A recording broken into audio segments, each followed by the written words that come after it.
क्यों बुलाया आपने मुझे यहाँ पर? कोई नया जख्म, कोई नई बात जिस चीज़ से मुझे तकलीफ हो? लेकिन एक बात आप सुन लीजिएगा, मैंने हफ्सा से शादी ना करने का फैसला कर लिया है। क्यों? ऐसा क्या हो गया? आपको तो खुश होना चाहिए ना इस बात पे, क्योंकि आपके रास्ते की दीवार जो खुद ब खुद आपके सामने से हट गई है। गलत समझ रहे हो तुम। सही कहा आपने, मैं आपको गलत ही समझ रहा था, लेकिन अब मैं आपको अच्छी तरह पहचान गया हूँ। तुम अभी भी बहुत गुस्से में हो। जरा ठंडे दिलो दिमाग से सोचोगे तो बहुत सारी गलतफहमियां दूर हो जाएंगी। मेरे ख्याल में बैठ के बात करते हैं। बैठ जाओ यार।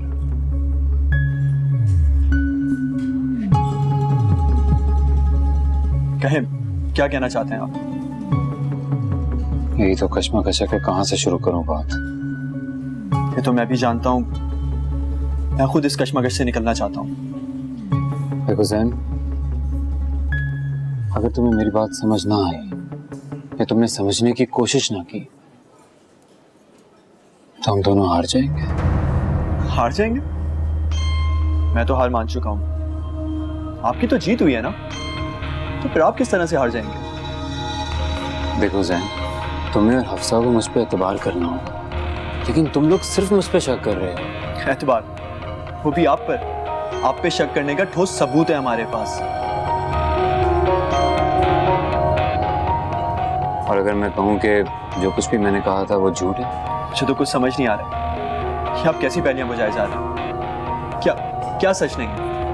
देखो जैन, मैं हफ्सा से मोहब्बत नहीं करता, ना ही उससे शादी करना चाहता हूँ। ये क्या कह रहे हैं आप? वो ये सब मैंने तुम्हें आजमाने के लिए किया था। मैं देखना चाहता था कि कहीं तुम मामूली लड़कों की तरह उससे टाइम पास तो नहीं कर रहे।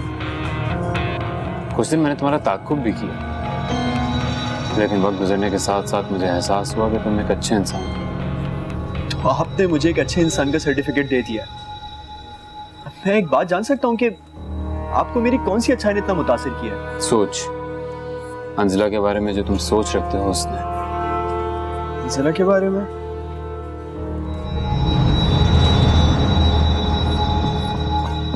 आपको अंजला से इतनी हमदर्दी क्यों?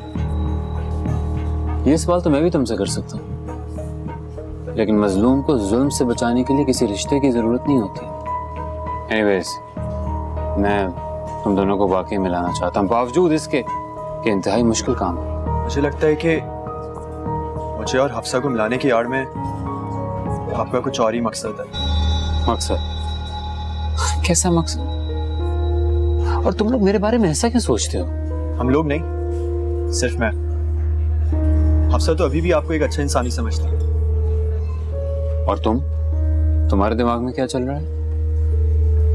मैं अब ये सोच रहा हूँ कहीं वो इंसान आप ही तो नहीं जिसकी खातिर अंजना ने सवार भाई का कत्ल किया। क्या तुम मुझे ऐसा समझते हो? तो फिर आप मुझे और अफसा को मिलाने में इतनी दिलचस्पी क्यों ले रहे हैं? मुझे तुम दोनों को मिलवाने में कोई दिलचस्पी नहीं है, और ना ही अंजला से कोई गर्ज है। तो इस मामले में घसीटा गया। घसीटा गया? क्या मतलब है इस बात का? बेगम जलाल की ख्वाहिश थी मैं तुम जैसे मिडिल क्लास लड़के से उनकी बेटी की जान छुड़ाने में मदद करूं, और आपने उनकी इस बात को रद्द भी नहीं किया। मैं पहले जानना चाहता था कि कहीं तुम उससे टाइम पास तो नहीं कर रहे। आप अंजला भाभी को बेकसूर समझते हैं। क्या मैं जान सकता हूँ इस बात का क्या सबूत है आपके पास? अंजला बेकसूर है, और इस बात का जवाब मैं सिर्फ यही दूंगा कि जिस तरह तुम समझते हो कि वो लड़की कत्ल नहीं कर सकती, यही मैं भी समझता हूँ, मैं कुछ नहीं। और अगर तुम मुझे इस मामले से दूर रखना चाहते हो तो ठीक है, मैं बेगम जलाल को कल ही मना कर दूंगा। मुझे तो अब भी ये समझ नहीं आ रहा है कि आप पहले सच बोल रहे थे या आप झूठ बोल रहे हैं। भरोसा करने के अलावा और कोई रास्ता नहीं है तुम्हारे पास। और तुम मुझे एक बात बताओ, क्या तुम हफ्सा की नजर में बेवफा बनकर जिंदगी सुकून से गुजार लोगे? जवाब दो। लेकिन बेगम जलाल किसी भी सूरत में मुझे हफ्सा के लिए कबूल नहीं करेंगी। ये तुम मुझ पर छोड़ दो।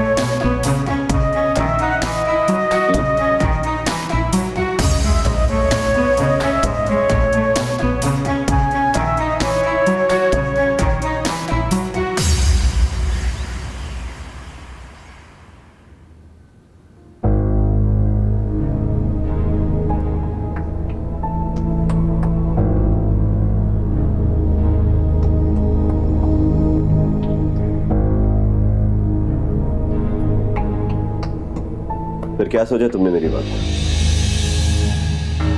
किस बात का? मेरे साथ बाहर जाने वाली बात का। नहीं जाना मुझे बाहर। क्यों? बस नहीं जाना।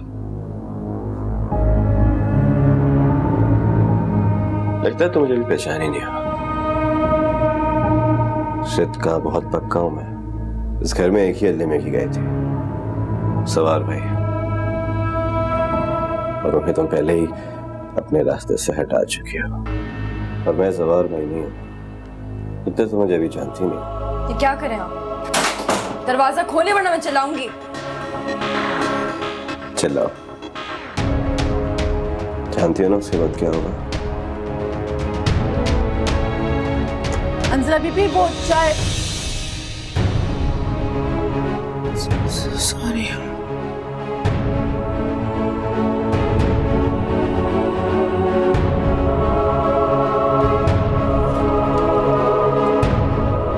तौबा तौबा, क्या जमाना आ गया। बड़े वाले को दूसरी दुनिया में भेज के अब देवर से चक्कर चला रही हो। सुखरा, कुछ गलत कहा मैंने? बेगम साहिबा के लिए चाय बना कर लाओ। अगर उसको इस हरकत का पता चल गया ना, तेरी हड्डियां तोड़ देगी, समझी?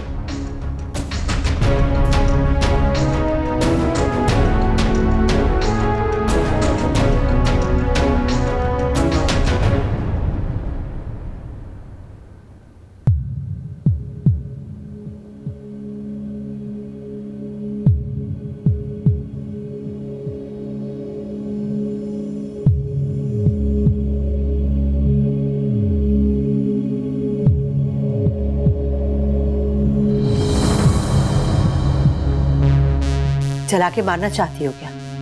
अभी सारे कपड़े तबाह हो जाते मेरे। माफ कर दो।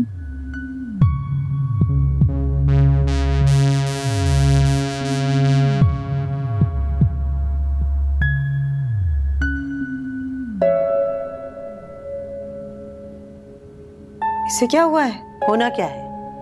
नाम नेहाद माँ जो इससे मिलकर गई है। हवासों में नहीं है ये लड़की अपने। अच्छा, साथ में क्या भाभी भी आई थी? उसको क्या फिक्र इसकी, ये मरे या जिए। भाई हमने उसे आखिर इतनी बड़ी ऑफर की है इसके आशिक का नाम बताने की। मुझे तो अभी तक हैरत हो रही है कि वो खामोश क्यों बैठी है। हाँ, उसकी खामोशी तो मुझे भी परेशान किए हुए। हफ्सा का मसला ना होता ना तो फिर इसकी खबर लेती कि आखिर इसके दिल में है क्या। वैसे भाभी आपको क्या लगता है, हफ्सा इतनी आसानी से जैन की शादी अंजला से हो जाने देगी? आसानी से या मुश्किल से, लेकिन उसे ये हकीकत माननी होगी। हफ्सा का क्या होगा? अब मेरा मतलब है उसकी शादी के बारे में आपने क्या सोचा? अतीका, मैं हफ्सा की शादी अपनी बहन जीनत के बेटे दानियाल से करना चाहती हूँ, मगर अभी उसके आने में कुछ वक्त लगेगा और मैं ये मामला जल्द अज जल्द निपटाना चाहती हूँ। खैर, वो तुम रामेश को तो जानती हो ना? हाँ हाँ, मिली भी हो उससे। देखो ना, अच्छा शरीफ खानदानी साहिबे हैसियत लड़का है, पढ़ा लिखा है, हफ्सा को पसंद करता है। मैं सोच रही हूँ उससे ही शादी कर दूँ हफ्सा की। हाँ, कह तो आप ठीक रही हैं, मगर रामेश। क्यों, तुम्हें कोई एतराज है? नहीं, मुझे क्या एतराज होगा। मैं तो बस इसलिए कह रही थी कि वो तो हफ्सा का टीचर नहीं है। हाँ, तो पढ़ाना उसका शौक है, प्रोफेशन थोड़ी है। मैं जरा अंजला से मिलाऊं? हाँ ठीक है, मगर उससे पूरी बात करके आना। आप फिक्र ही मत करें, मैं सारी बात करके आऊंगी उससे।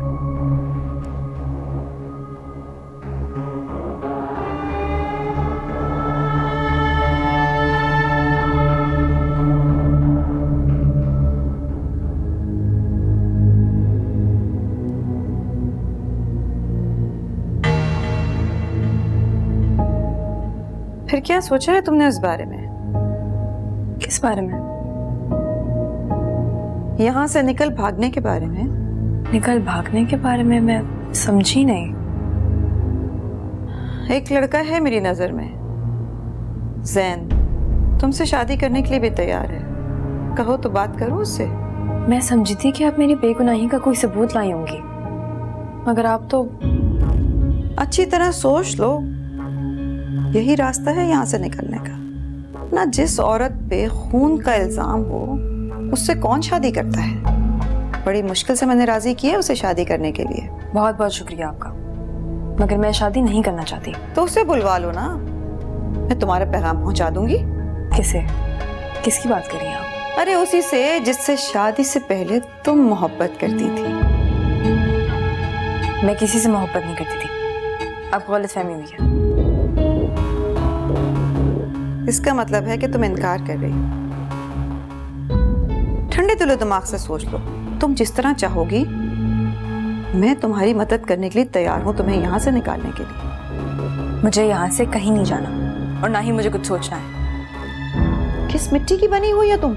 इतनी जिल्लत, इतनी बेइज्जती तो कोई जानवर भी होता ना तो कब का रस्सी छुड़वा के यहाँ से भाग चुका होता, और तुम फिर भी यहीं रहना चाहती हो। खैर तुम सोच लो अच्छी तरह, मैं फिर आऊंगी।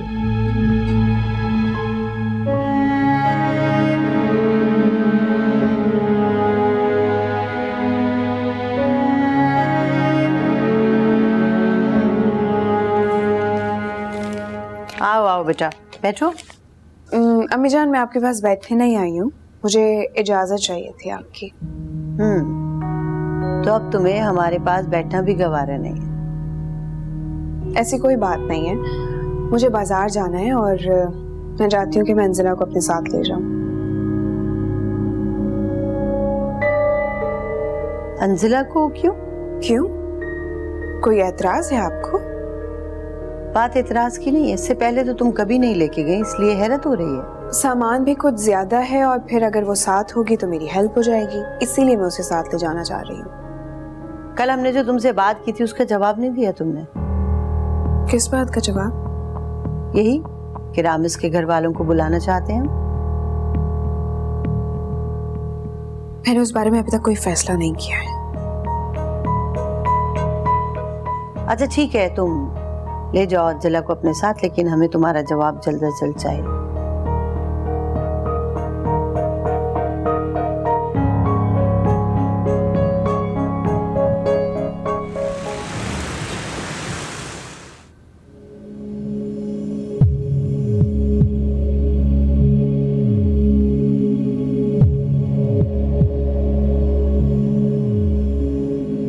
अच्छा तो कब है? 18 तारीख को? हाँ हाँ क्यों नहीं, जरूर आऊंगी। अच्छा मैं जरा बाद में बात करती हूँ। खुदा हाफिज। अंजिला क्या? क्यों, तुम्हें भी कोई काम है अंजिला से? मुझे चाय पीने का दिल चाह रहा था इसलिए पूछ रहा हूँ। हाँ तो मैं सूरज से कह देती हूँ, वो बना देगी। आपने अंजिला को कहीं भेजा? नहीं, मैं भला कहाँ भेजूंगी। मैं तो बस एक ही बार उसे फांसी के तख्ते पर भेजना चाहती हूँ। अंजिला आ जाए आपके पास तो प्लीज उसको बोलिएगा एक कप चाय मुझे पहुंचा दे। शजी, कभी मेरे पास भी बैठ जाया करो। फिर कभी? शजी, मैं देख रही हूँ तुम मुझे कुछ दिनों से नजरअंदाज करने लगे। तुम्हें अंदाजा भी है कि मुझे किस कदर बुरा लगता है। अच्छा आप नाराज मत, कहिए क्या काम है? तुम्हें पता भी है घर में हो क्या रहा है? क्या हो रहा है? मैं हफ्सा की शादी करना चाहती हूँ। जबरदस्त। आपने कोई लड़का वड़का पसंद किया उसके लिए? इसी सिलसिले में तुमसे हेल्प चाहिए। वो है उसकी यूनिवर्सिटी में एक लेक्चरर, रामिस नाम है उसका। मैं चाहती हूँ कि जरा तुम इंक्वायरी करो, उसके माँ बाप खानदान। इससे कमाल है, उस लड़के के बारे में जाने बगैर आपने फैसला भी कर लिया। फैसला कर लिया होता तो तुम्हें छानबीन करने के लिए थोड़ी ही कहती। ठीक है मैं पता करता हूँ। वैसे आपने हफ्सा से पूछा है उसको पसंद है वो लड़का? हाँ उसे भी बहुत पसंद है।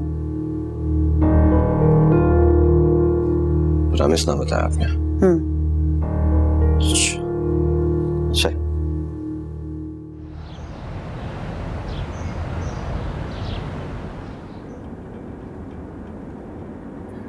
एक बात पूछूं? जी पूछिए। अगर तुम अपने जुर्म से हमेशा इनकार करती रही, जैसा कि तुम कह रही हो कि जवार भाई को जहर तुमने नहीं दिया था, तो क्या सारी जिंदगी ऐसे ही गुजार दोगी? क्यों? ऐसा क्यों सोचती हो? क्योंकि तुम्हें ऐसा लगता है कि जिसने भी जहर दिया था वो खुद आकर इकबाल जुर्म करेगा। मैं अल्लाह की जात से नाउम्मीद नहीं हूँ। तुम शादी से पहले ख्वाब देखा करती थी, क्या उनमें से कभी कोई एक ख्वाब भी पूरा हुआ है? नहीं। तो भूल जाओ कि कभी तुम्हारा ये ख्वाब भी पूरा होगा, क्योंकि मुजरिम कभी भी खुद आकर ये नहीं कहता है कि उसने जुर्म किया था। और अगर तुमसे कोई शादी करना चाहे तो क्या तुम शादी कर लोगी? नहीं। क्यों? आखिर कब तक दूसरों के घर पर जिंदगी गुजारोगी?